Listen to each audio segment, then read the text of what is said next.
Et on débute donc avec le sénateur du jour. Bonjour Ronan Le Gleut. Bonjour. Merci beaucoup d'être avec nous. Vous êtes sénateur Les Républicains, vous représentez les Français établis hors de France. On va longuement parler des questions internationales, mais d'abord quelques questions de politique intérieure pour commencer. Cette intervention d'Emmanuel Macron qui renoue donc avec la traditionnelle interview du 14 juillet. Qu'est-ce que vous attendez de lui en matière de politique intérieure ? J'attends d'abord qu'il fixe comme priorité l'emploi. C'est la priorité des Français, c'est ce qui arrive évidemment et qui est la principale préoccupation de nos compatriotes. Et donc il doit mettre l'emploi tout en haut de ses priorités. Par ailleurs, on sent une forme de déclassement de la France, classements internationaux après classements internationaux, qu'il s'agisse par exemple du classement PISA sur l'enseignement, qu'il s'agisse du classement de Shanghai sur les universités ou de l'innovation. Il y a un déclassement de la France qui fait qu'elle apparaît aux yeux de certains comme une puissance moyenne. Je pense que le président de la République doit fixer un cap pour que la France redevienne une grande puissance et qu'elle entraîne la France dans ce nouveau destin national. Sur la relance, l'économie a une priorité, l'économie, l'emploi. Est-ce que, comme Xavier Bertrand, vous dites que ça ne va pas assez vite ? Ça ne va pas assez vite, c'est une évidence. Et il faut le faire tout de suite. Il n'est pas question d'attendre la fin de l'été, d'attendre la rentrée de septembre. C'est immédiatement qu'il faut intervenir. L'autre sujet d'actualité, c'est ce week-end marqué par la mort du chauffeur de bus à Bayonne, tabassé à mort par des passagers à qui il demandait de valider un ticket. Est-ce que vous êtes inquiet du climat qui règne dans le pays ? Oui, c'est absolument insupportable. C'est insoutenable. Et au-delà, si vous voulez, de la douleur que ça provoque dans le cœur de chaque Français, c'est même l'image de la France qui est atteinte à l'étranger. Et donc la question du rétablissement de l'autorité de l'État est absolument centrale. On doit faire un effort considérable sur le rétablissement de l'autorité de l'État, nos forces de l'ordre, forces de sécurité intérieure. Ça doit être incarné et ça doit surtout redevenir une priorité du chef de l'État lui-même. C'est-à-dire qu'aujourd'hui, il n'y a plus d'autorité de l'État pour vous ? Je pense qu'elle a été abîmée, que l'autorité de l'État a été abîmée et qu'il est absolument nécessaire que le gouvernement montre combien l'autorité de l'État est une chose que l'on ne discute pas. Quand vous dites ça doit être incarné, est-ce que Gérald Darmanin, le nouveau ministre de l'Intérieur, c'est l'incarnation de cette autorité ? Il reste à le prouver, il faut en faire la démonstration. Pour le moment, évidemment, ça fait que quelques heures qu'il est en poste. Évidemment, il va falloir le démontrer. Et puis, dans le système de la Ve République, le chef de l'État, c'est le président de la République lui-même. Donc, il en vient de la responsabilité du président de la République de justement incarner cette autorité de l'État. Allez, on va passer aux questions internationales qui vous concernent plus particulièrement. On le disait, Emmanuel Macron qui s'exprimera demain. Que faut-il en attendre sur les questions européennes et internationales ? On voit ça avec Fanny Conquis.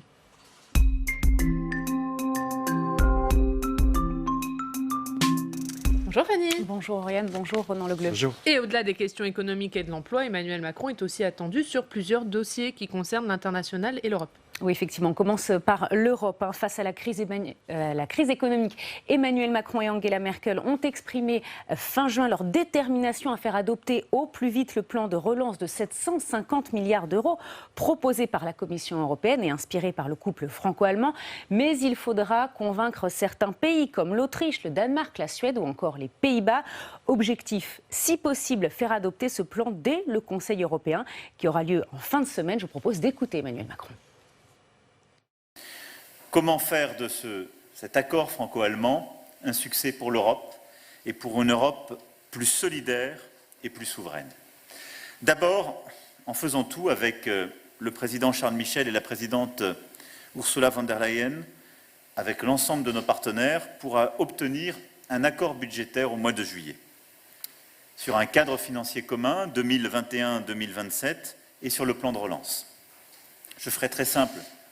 Il faut que nous arrivions à consolider ce que nous avons ensemble décidé, un emprunt commun, au moins 500 milliards de subventions budgétaires et vers les régions les plus touchées. Nous l'avons écrit noir sur blanc avec la chancelière, c'est notre priorité absolue. Autre dossier, le G5 Sahel. Emmanuel Macron était fin juin en Mauritanie avec les présidents de 5 pays du Sahel, le Burkina Faso, le Mali, la Mauritanie, le Niger et le Tchad. Dans la région, on sait, la France est engagée à travers la force Barkhane.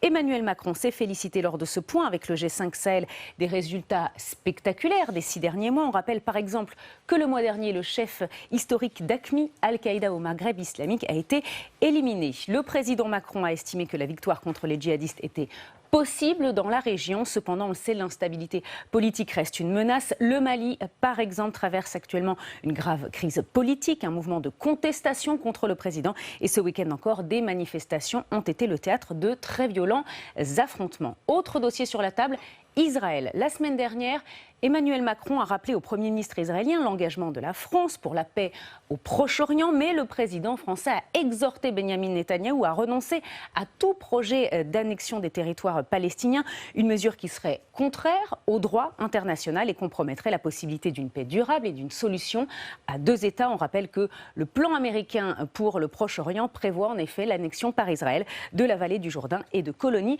établies en Cisjordanie. Enfin, la Turquie. La tension monte et la France hausse le ton. Emmanuel Macron dénonçait le mois dernier le jeu dangereux que la Turquie joue en Libye. Selon le président français, en effet, la Turquie contrevient à tous ses engagements pris lors de la conférence de Berlin. Par ailleurs, le président Erdogan multiplie les provocations. Dernière en date, le projet de transformation de la basilique Sainte-Sophie d'Istanbul de musée en mosquée. Le président turc rejette en bloc les condamnations internationales sur le sujet. Enfin, le 10 juin, on le sait, l'un des navires turcs avait menacé une frégate française en Méditerranée. L'occasion pour Emmanuel Macron d'évoquer à nouveau l'état de mort cérébrale de l'OTAN, expression qu'il avait déjà utilisée l'année dernière et qui avait suscité beaucoup de réactions. Merci beaucoup Fanny pour ce point très complet. On va commencer par la Turquie. La Turquie et cette information, Erdogan qui veut convertir l'ancienne basilique Sainte-Sophie en mosquée. Le pape François se dit très affligé, et vous ? Oui, moi aussi je suis très affligé. Sainte-Sophie, c'est Atatürk qui en avait fait un musée ouvert, tolérant. On sent bien ici que Erdogan finalement fait vraiment de la politique politicienne, c'est vraiment de la politique intérieure. C'est-à-dire qu'il veut aller chercher des électeurs en Turquie qu'il perd par ailleurs sur d'autres sujets. Et donc, en réalité, le pouvoir d'Erdogan est plus fragile qu'il ne semble l'être. Il a, par exemple, son parti AKP a perdu la mairie d'Istanbul, qui est de très très loin la première puissance démographique, économique de la Turquie. Et donc, c'est une façon pour lui de faire de la politique intérieure. Je pense que c'est une erreur. Il y a un activisme turc en Libye, en Syrie, en Méditerranée. Est-ce que pour vous, la Turquie, qui fait partie de l'OTAN, c'est un allié, c'est un adversaire ou c'est une menace ? En tout cas, ce qui s'est passé au large de la Libye, avec la frégate française courbée, est un incident d'une très grande gravité. Néanmoins, je pense qu'il serait une erreur de réitérer cette idée de la mort cérébrale de l'OTAN. Cette raison, c'est parce que cela nous affaiblit en Europe de tenir ce discours. En effet, nos partenaires européens, qu'il s'agisse de l'Allemagne, de l'Italie, des pays d'Europe centrale et orientale, sont incroyablement attachés à l'OTAN et considèrent que l'OTAN, via son article 5 du traité de l'Atlantique Nord, est la garantie de sécurité de ces pays. Et donc, quand nous, les Français, quand la France tient ce discours sur la mort cérébrale de l'OTAN, cela fragilise l'OTAN et cela inquiète nos partenaires européens. Et donc, je pense que ce ne va pas dans l'intérêt justement de l'idée d'une défense européenne. C'est contre-productif selon moi. Justement, on va parler de l'Europe, de l'Union européenne. L'Europe dont Emmanuel Macron fait son 4e pilier, dans les 4 piliers qu'il a annoncés pour la suite de son quinquennat. Et pourtant, pas de ministre délégué. Alors, il y aura peut-être un secrétaire d'État en fin de semaine. Mais qu'est-ce que vous en pensez, le fait qu'il n'y ait pas de ministre délégué à l'Europe ? C'est très décevant de ne pas avoir aujourd'hui de ministre consacré aux affaires européennes. Quand on connaît l'agenda européen, justement, la nécessité d'être extrêmement présent à Bruxelles, il faut pallier cette défaillance dans le système gouvernemental très vite. Car effectivement, si l'on veut fixer l'Europe comme l'une des priorités politiques, alors elle doit être incarnée par, à minima, un secrétaire d'État aux affaires européennes. Angela Merkel et Emmanuel Macron qui sont d'accord pour tenir bon sur le montant du plan de relance au niveau européen, en particulier ces 500 milliards pour les pays les plus touchés. Est-ce que vous êtes optimiste sur le fait qu'ils réussissent à aller jusqu'au bout ? Alors, il y a de bonnes chances de succès. Évidemment, il faut convaincre à la fois les pays du groupe de Visegrad, mais également ce qu'on appelle les pays frugaux. En réalité, ces pays ont toujours eu ce type de position au sein de l'Union européenne.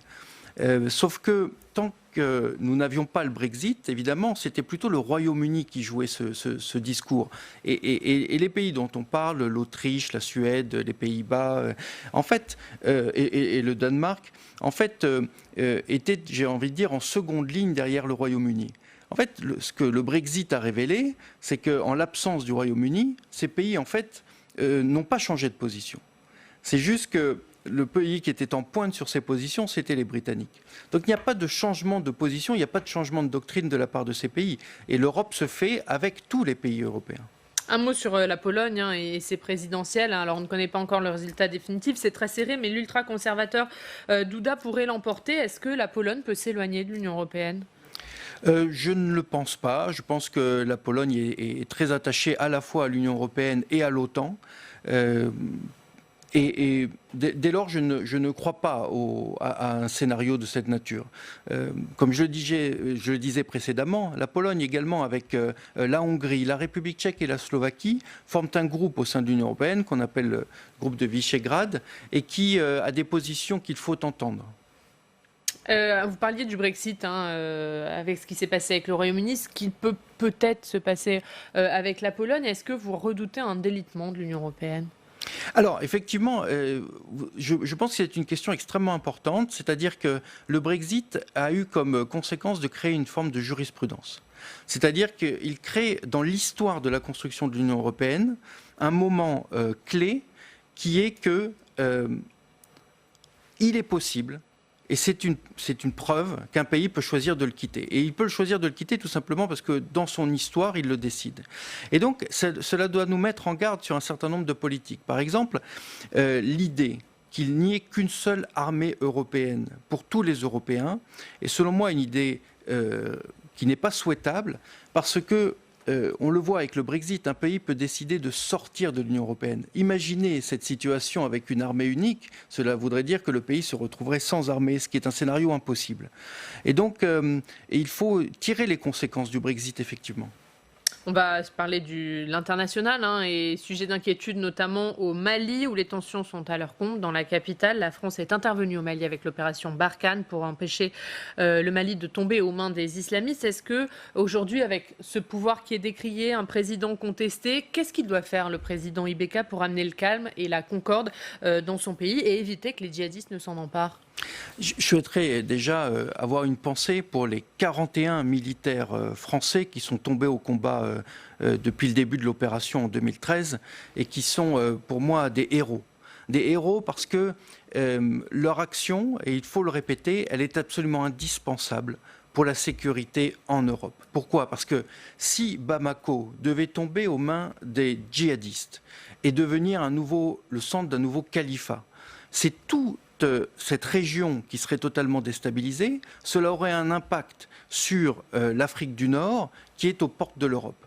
Et donc le rôle que nous jouons, le rôle de nos militaires, en particulier à Gao, mais pas seulement, est absolument indispensable pour la stabilité de toute la région. C'est pourquoi je tiens vraiment à rendre hommage à nos militaires français qui se battent dans des conditions extrêmement périlleuses. Je crois qu'on ne le dit jamais suffisamment. Et quand vous entendez Emmanuel Macron et les membres du G5 Sahel dire il y a quelques jours que la victoire contre les djihadistes est possible dans la région, vous dites ils ont raison ou vous dites attention, c'est peut-être trop optimiste ?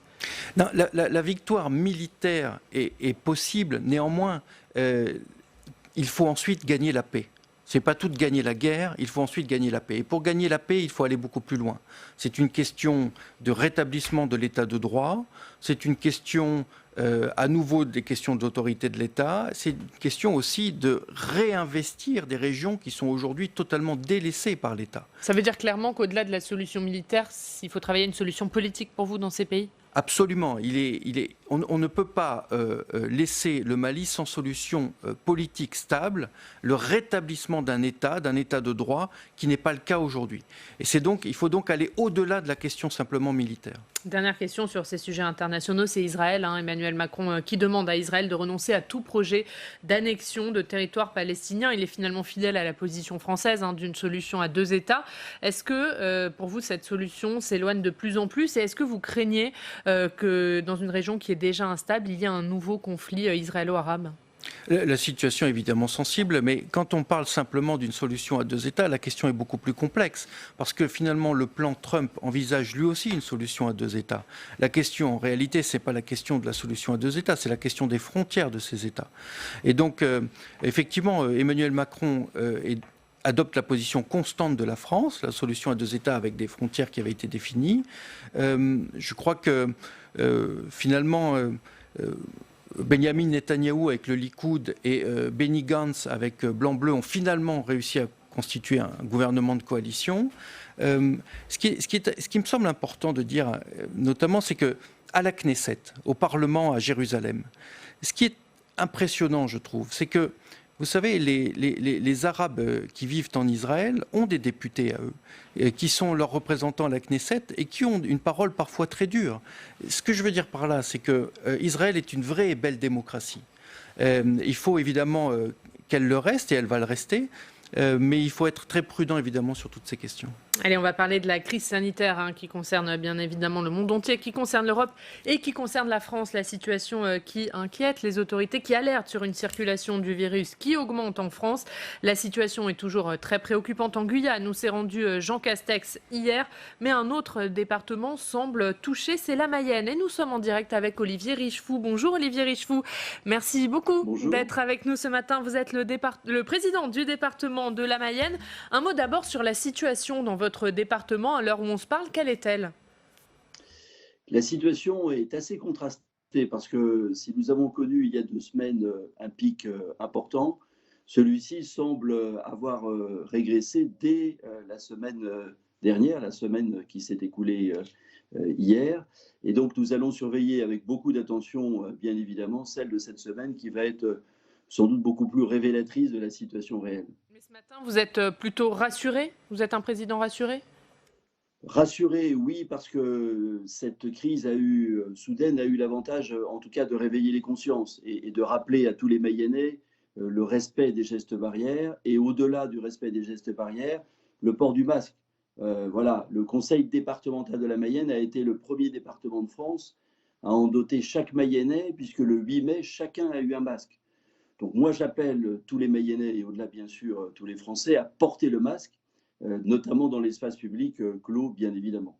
Alors, l'Agence régionale de santé veut des tests à grande échelle dans votre département. Vous jugez que c'est disproportionné ? Pourquoi ?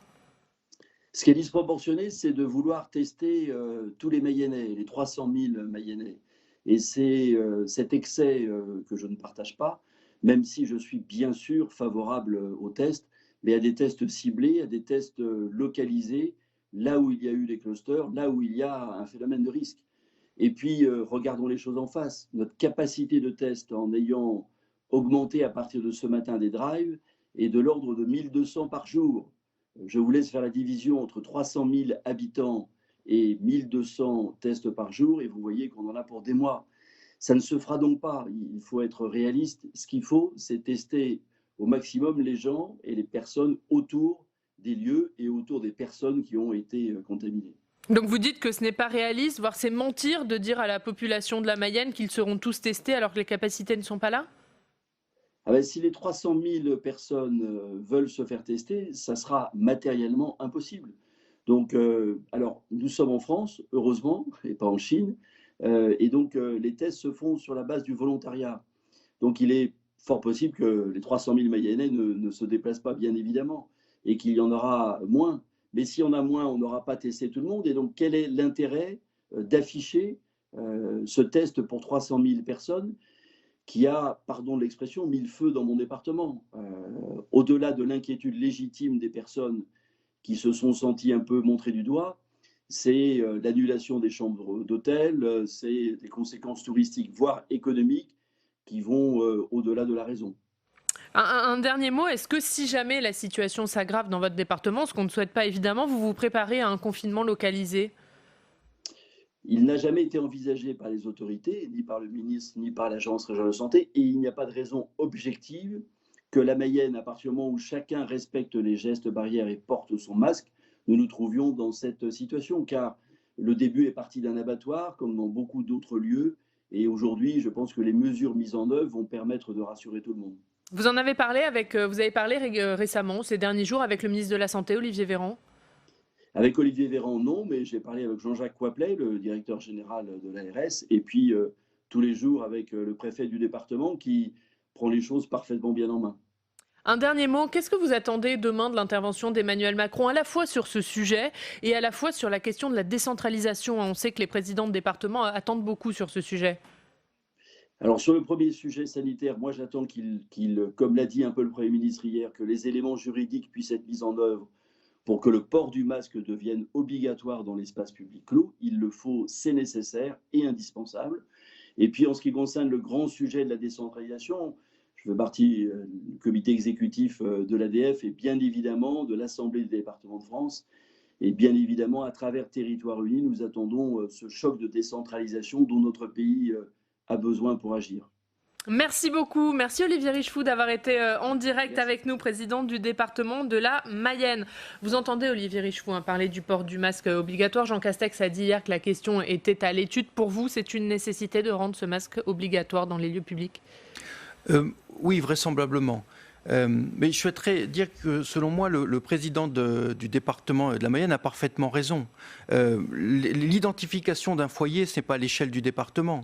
C'est beaucoup plus fin. Ça peut, par exemple, être à l'échelle d'un canton. Je pense qu'il ne faut pas procéder vaguement. Et ça peut avoir comme erreur de stigmatiser le département de la Mayenne, par exemple, ce qui serait une erreur. Je sais, par exemple, que mon collègue Guillaume Chevrollier, qui est sénateur de la Mayenne, suit ces dossiers de très près. Il faut donc avoir une politique plus fine que simplement l'échelle du département. Est-ce que, rapidement, vous qui avez un panorama de la situation, notamment en Europe, est-ce que en France, il y a trop de laxisme, pas assez de contraintes sur cette question du port du masque et du respect des règles sanitaires? La question c'est beaucoup une question culturelle. C'est-à-dire qu'on le voit quand on connaît un peu les pays d'Europe du Nord ou certains pays d'Europe centrale, ce qu'on appelle la distanciation sociale, vue de France, en fait, c'est la norme sociale dans certains pays. Ce que je veux dire par là, c'est que ça n'a demandé absolument aucun effort culturellement à un certain nombre de pays où, par exemple, on ne se serre pas la main pour se dire bonjour, on ne se fait pas la bise. Donc, vous voyez, il faut voir aussi d'où l'on vient et d'où l'on part. C'est pourquoi je pense que les Français ont fait beaucoup d'efforts. Allez, la crise sanitaire qui a créé des situations difficiles pour les Français de l'étranger. Vous avez proposé la création d'un fonds d'urgence. On va en parler avec vous, mais d'abord les explications de Marion Vigreux.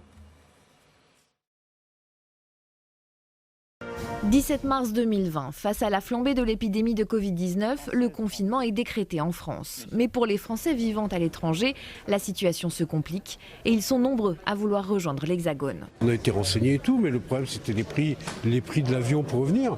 Il y a eu des avions avant, mais au prix où était le voyage, c'était pas gérable. Face à l'urgence, le Quai d'Orsay ouvre au cœur du centre de crise une cellule dédiée aux opérations de retour, le tout en partenariat avec les ambassades et les compagnies aériennes. On règle ça au cas par cas et c'est pas toujours simple, c'est bien sûr compliqué. À la mi-mars, près de 200 000 Français ont été rapatriés.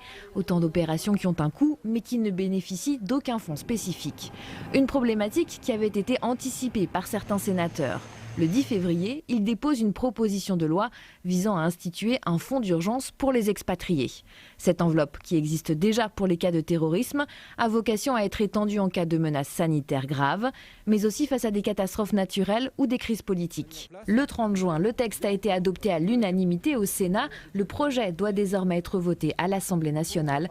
Actuellement, ce sont 3,5 millions de Français qui résident en permanence à l'étranger. Ces Français de l'étranger, ils sont oubliés par l'État, selon vous, Ronan Le Gleut? D'une certaine manière, oui, parce que le Quai d'Orsay, le ministère des Affaires étrangères, est vraiment le ministère qui a le plus souffert ces dernières années.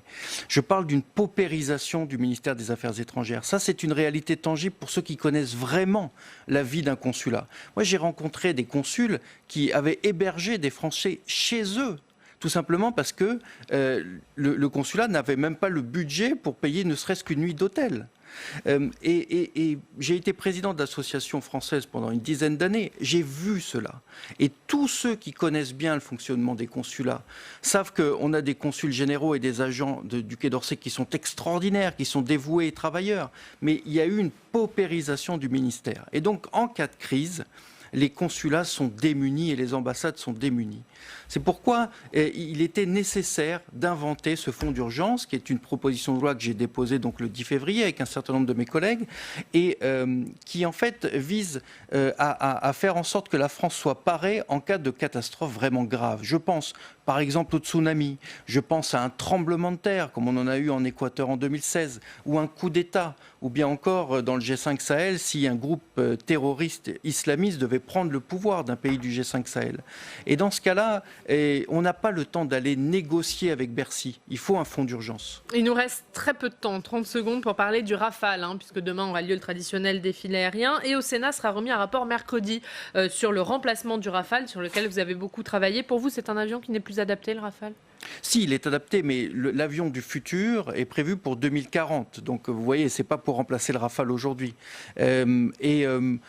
Les constructeurs français, qu'il s'agisse de Dassault, Thales, Safran, l'idée ici, c'est de faire un avion avec les Allemands et les Espagnols, qui sera un avion de combat du futur, mais qui sera un système de systèmes, avec ce qu'on appelle des effecteurs déportés. Et je pense que c'est une excellente politique, notamment une politique de relance, alors que la question de l'emploi est cruciale. On a besoin de ce système de combat aérien futur. Et merci beaucoup. Merci Ronan Le Gleut d'avoir été avec nous ce matin.